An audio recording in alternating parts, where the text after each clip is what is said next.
Welcome to the Great Lakes Fishing Podcast. We're at the Greater Niagara Show, and we've got an opportunity to talk to a lot of different folks.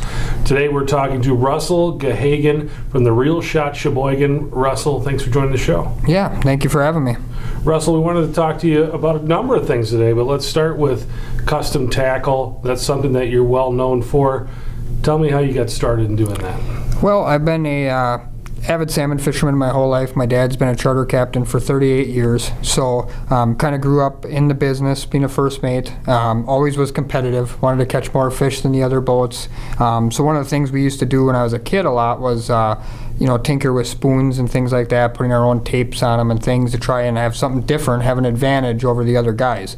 So back in 2005, which hard to believe it's 15 years ago now, I sort of changed the game of fishing tackle for salmon fishing by starting a company called Custom Fishing Products. And I had an idea where you could purchase a flasher online. Salmon trolling flashers is one of the most popular things people use, and you could purchase this flasher online and then select different tape options to basically be able to make your own custom flasher. Tons of patterns that weren't available at that time, mix and match, blue on the front, white on the back, whatever basically your heart desired that you thought would work. And through that, I also started to develop specific patterns that I thought would work, or we tested and did work. And that has sort of spiraled over the years to 5 years later or so, I gave up that business and sort of put Michigan Stinger in position. They started a relationship with ProTroll at that time where they were customizing ProTroll's flashers and selling them under the brand of Michigan Stinger. I had put that deal together at that time, and they've sold hundreds of thousands of flashers across the Great Lakes over the course of the last 10 years. And basically, they're all custom designed flashers. And in those flashers they've sold, I've developed quite a few of those over the years, just again through ideas, testing, taking one and modifying it a little bit, and then seeing it, how good it really works. And for me, the custom thing is such a big deal because I've always been so competitive in fishing tournaments over the years. You're always looking for an advantage, and the way I looked at it is, you might get into a group of 40, 50, 60 boats on a Saturday morning, all fishing this same school of fish, right? And if everybody's trolling over them with the same gear, you're going to catch the hot ones right away, the ones that are active and feeding. Everybody gets a few, but then after that, those fish have been caught, and the other fish that didn't bite originally, they looked at that gear and didn't bite for a reason. So if you've got something different you can pull through there now that not everybody else has, I always felt like that was a big advantage. And I think statistically and results-wise in tournament fishing for me, it's shown. And also by sales. Whenever we go to shows or events or things, our custom stuff that we make sells out first right away. Awesome. And how does that testing process, how does that work? Well, basically we just, I come up with the idea, and then I've got employees at my store that are also first mates. Have my dad, who's a charter captain. My dad's out as much or more than anybody on the lake. He runs about 250 half-day trips a year.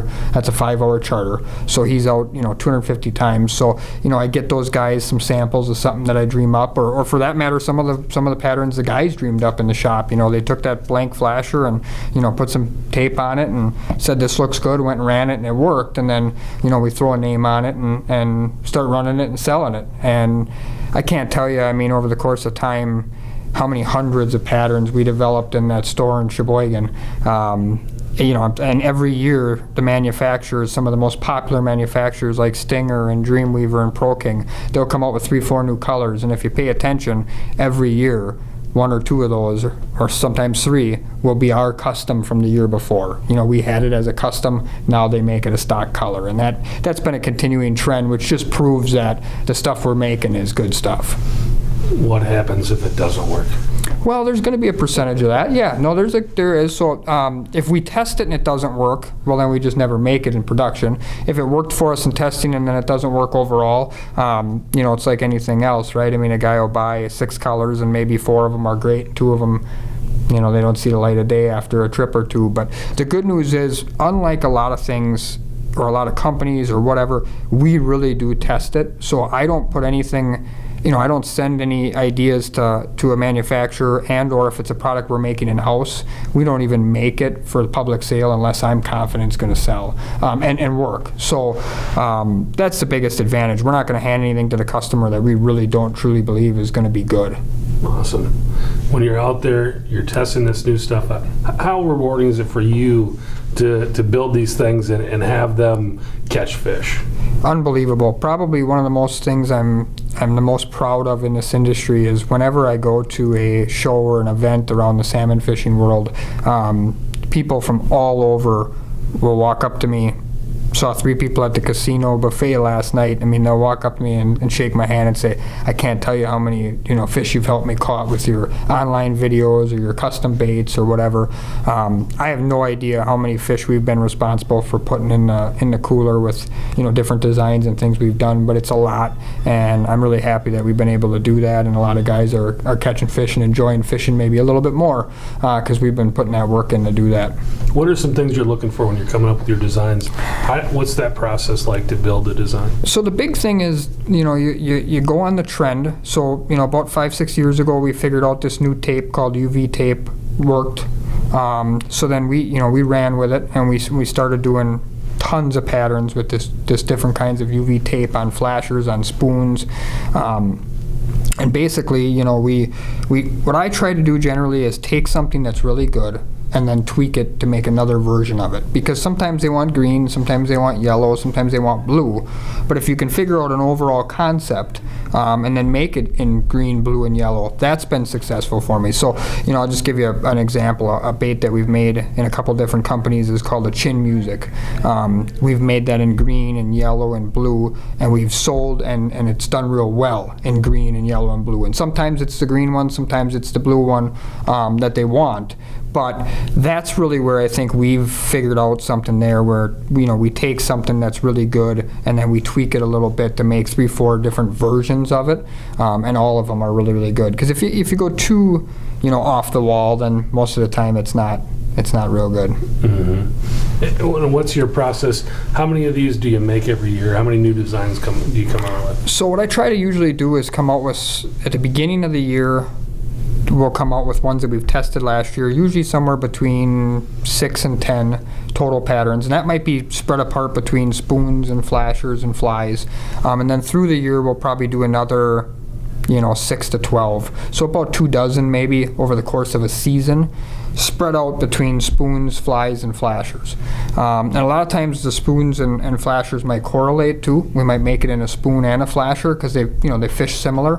Flies is kind of a different animal, so we treat that a little bit differently. But you got to keep changing with the time too. I mean, when you find something that works, like I said, we aren't using the same sort of color patterns and tapes and things that we used when I was a kid. Not saying that won't work. Guys will come in the store all the time and say, well, the baits I bought 20 years ago, they'll still work. Yeah, they will, but the stuff that we've made now works better. I mean, we're just confident it's better than what we had before. Just like the trucks you buy now are they're better built than the ones that were before. As technology continues, through time, we're able to build things better, more inexpensive, whatever the case may be. And you guys are in Sheboygan, so you're on Lake Michigan. Yeah. You've got a fishery there that's pretty diverse and with a lot of different target species. What's it like for you testing out on that lake? Yeah, so being right on the lake, like I said, helps. Having these connections with not only myself but other guys, and then I know guys obviously all the way to Lake Ontario, Lake Erie, the Michigan side of Michigan. So the other thing I like to do is spread that stuff out. So we won't just test something out of Sheboygan only. We'll start it there, of course, but we will make sure that it works in other places, because I don't want to sell something that just works in one small region either. We want it for the most part to be pretty global, work on multiple lakes, multiple conditions. But in today's world, I mean, we love catching all 5 of the salmon and trout species on Lake Michigan, but to be quite frank, people don't drive hours to come catch rainbow trout. They'll catch them if they're there, and they'll be happy to catch them. They drive there to catch king salmon. So most of the gear we try to design towards catching king salmon, and it'll catch other things as well, cohos, rainbows, lake trout, brown trout, but most of the stuff we design towards king salmon, with a few obvious differences. We do have quite a few custom stuff for lake trout because there's some areas on Lake Michigan that are just premier lake trout fishing. So we've created some custom stuff, some silver horde trash can dodgers and things that we have patterns that you can't get anywhere else that really will help you catch more lake trout faster, bigger than the guys around you.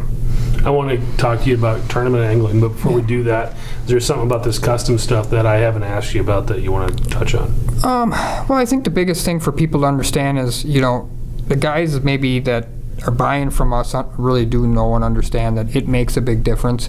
If you haven't bought a lot of custom or different stuff, give it a try, because I think a lot of guys go, I'll buy the regular one or the stock one. I don't need a custom one.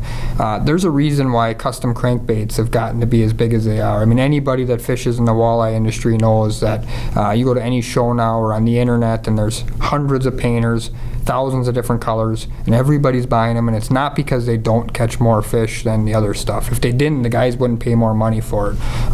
Custom stuff definitely helps. I'm not saying that you won't catch it on the stock items, and a lot of these colors we're not even charging more money for. They're just custom or exclusive to our store initially, so it's not like it's even a greater expense. Seek out that stuff, maybe even not just from us, but there's other stores that'll have an exclusive or a custom color. Seek those things out if you want to try and catch more fish. Put your eggs in those baskets and make sure you got a good variety of that special stuff. Tell me about your tournament background. Yeah, so I started fishing tournaments basically when I was a young kid with my dad a little bit. Traveled around the Midwest fishing the MWC walleye circuit with my dad, and then I've been fishing Lake Michigan tournaments since the early 2000s. I was on the Salmon Showdown TV show that ran for 7 years. I think we were on there 5 or 6 years. We had a very successful run. They have a championship they had at that time when they ran it every year that the final 4 boats made. We were the only team ever to go 4 straight years to that. And being that we're on the Wisconsin side, there's only 1, and some years there was 2 Wisconsin tournaments. We had to run across the lake and fish a couple tournaments to be able to compete in this points deal where you fish 4 events. So for me, I'm very proud of that, because there were a lot of guys that didn't have to travel very far to fish and collect their points and could use their local information and things like that. And for us, I mean, we had to go across the lake multiple times to have success, and we did. And I at one time I looked, I think I've won 12 or 13 times on the tournament trail out of fishing probably less than 50 events. Percentage wise, we've been as good as it gets. How is the strategy different when you go out to fish in a tournament compared to, hey, I'm going to go out on a Saturday and go fishing? For me, not much anymore, because I've trained myself that way. But for the average guy, the big thing is, we're specifically trying to target the biggest fish possible for that time period. Most of the time, that's going to be king salmon. If they're not available, sometimes it might be lake trout. And then, if it's just totally a poor bite, you might be looking for anything. But really the biggest thing in tournament fishing, 100% no doubt, is decision making. And I for whatever reason, have a knack for that. I've made some poor ones, but I've made some really good ones. And basically knowing when to switch spots, switch baits, change speeds, do all those different kinds of things. Or what spot to start in the morning. Almost all the tournaments that I fish, and that's why I don't fish as many as I used to, because I got kids now that are getting big and doing sports and things. I don't like to fish a tournament if I can't pre-fish for 5 days. To me, if you're gonna try to be successful, you got to put the time in. So I need to go somewhere and pre-fish for 5 days and then do the tournament. And when we pre-fish, that's something that I learned young from my dad. Number one, I never go back to the same spot more than once. I never go somewhere more than once pre-fishing. It's a big mistake guys will make. I see young anglers and or inexperienced anglers all the time. They'll find fish on day 1 or 2 of pre-fish, and they'll camp out there and never leave.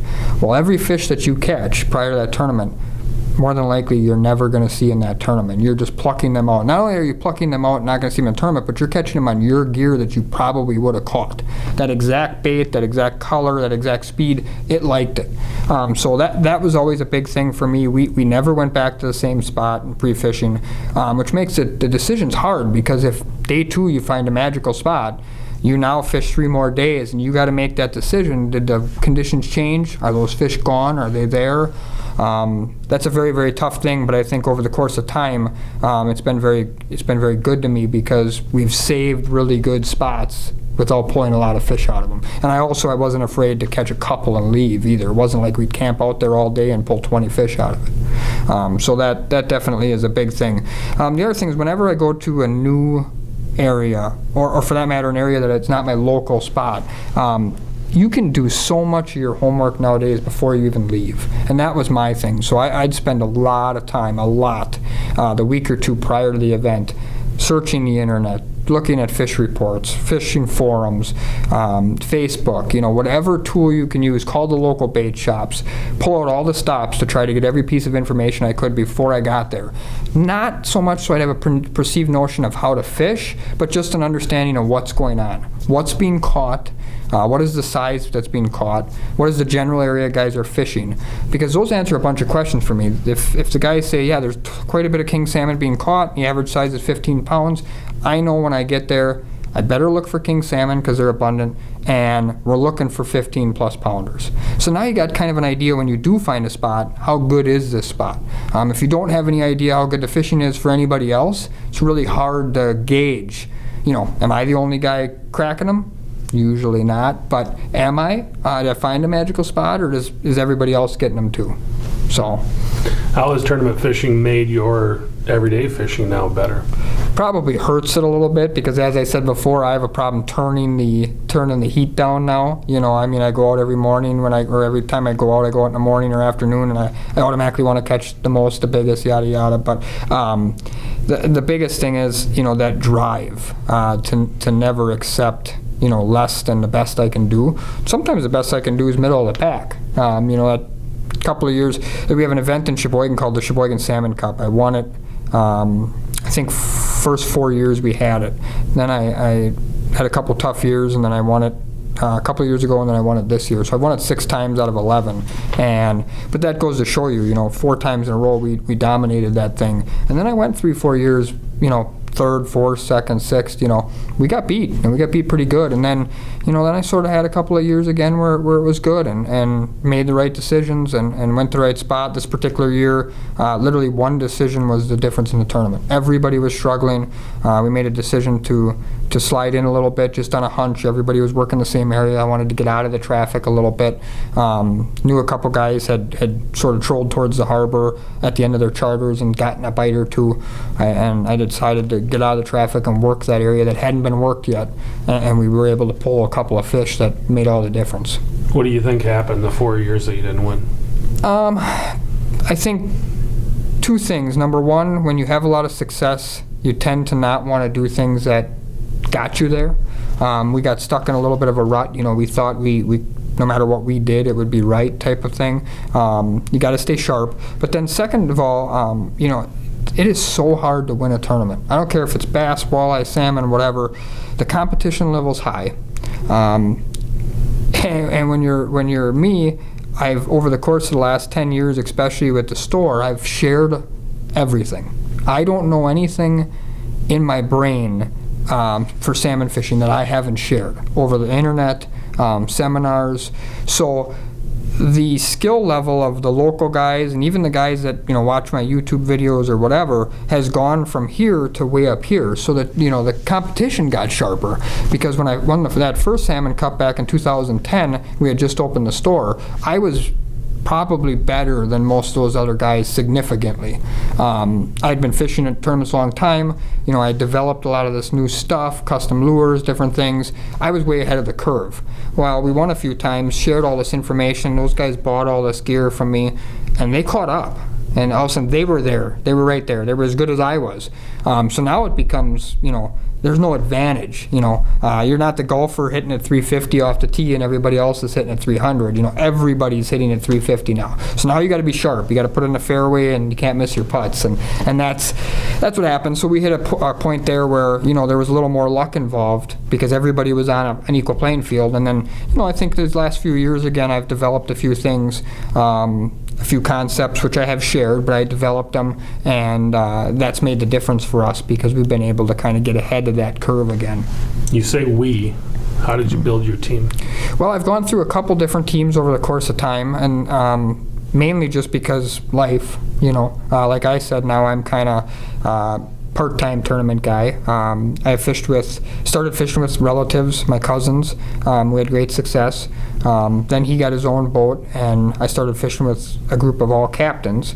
We had great success.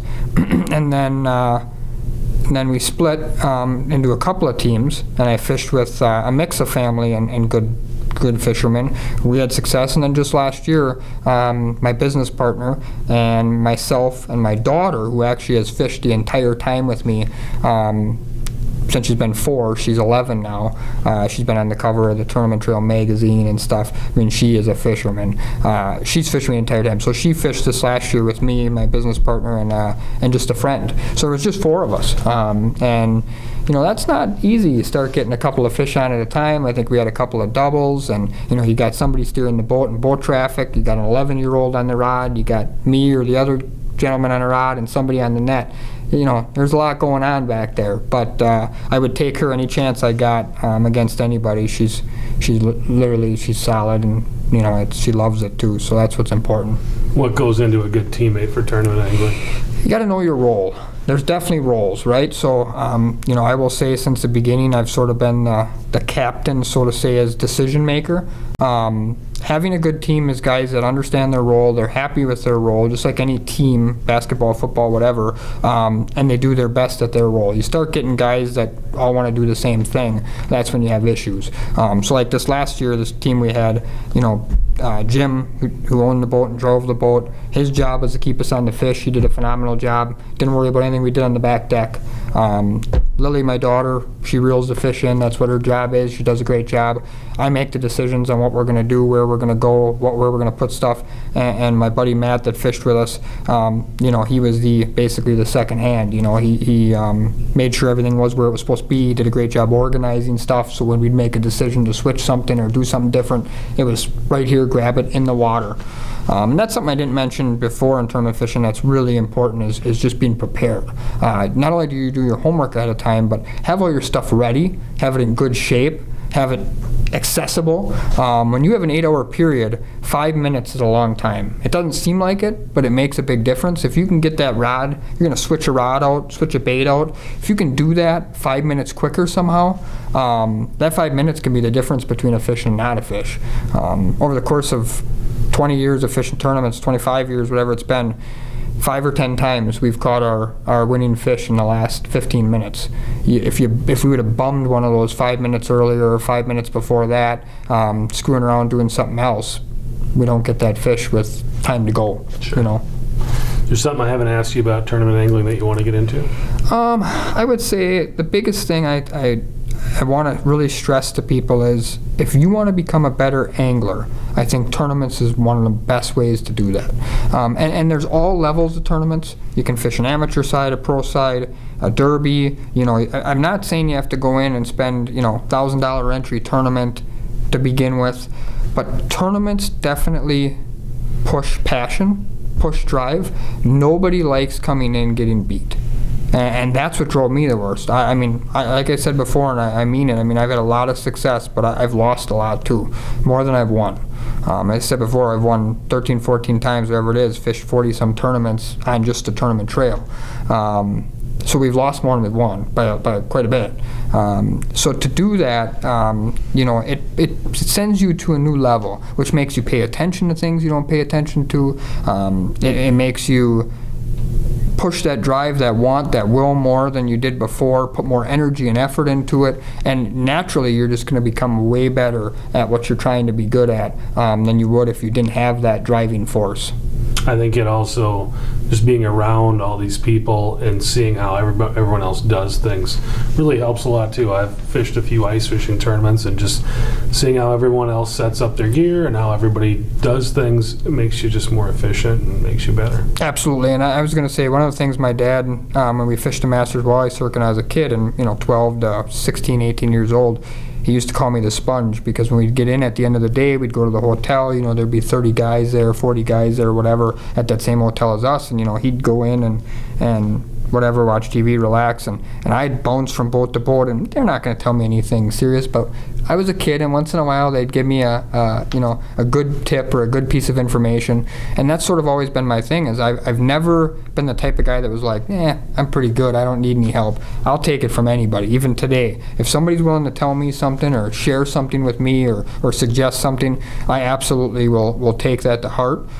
So being big enough to be willing to take advice from someone, or like you said, pay attention to what everybody else is doing, is really important, because you can learn so much, and you take a little here, a little there, a little there, a little there, and you end up making your program, as I call it, the way you run your boat with the rods and the gear and all that, your way, but you took a little bit from a bunch of really good guys, and that creates this really awesome program that you can have success with in tournaments. Great stuff, Russell. If people want to get a hold of you to learn from you or to check out some of your custom tackle, how do they find you? Well, they can find our tackle on the internet at the www.thereelshot.com. They can call our Sheboygan store at 920-395-2079. And also, I would definitely suggest checking out YouTube. And all you got to do basically is type in my name, Russell Gahagan, or Anglers Avenue, or The Reel Shot, and you're going to see a ton of different videos come up that I've made over the years that I think help guys all over the Great Lakes catch more fish. Awesome. Thank you very much, Russell. Yeah, thank you for having me. Thanks for watching. Thanks for listening. We'll talk to you next time.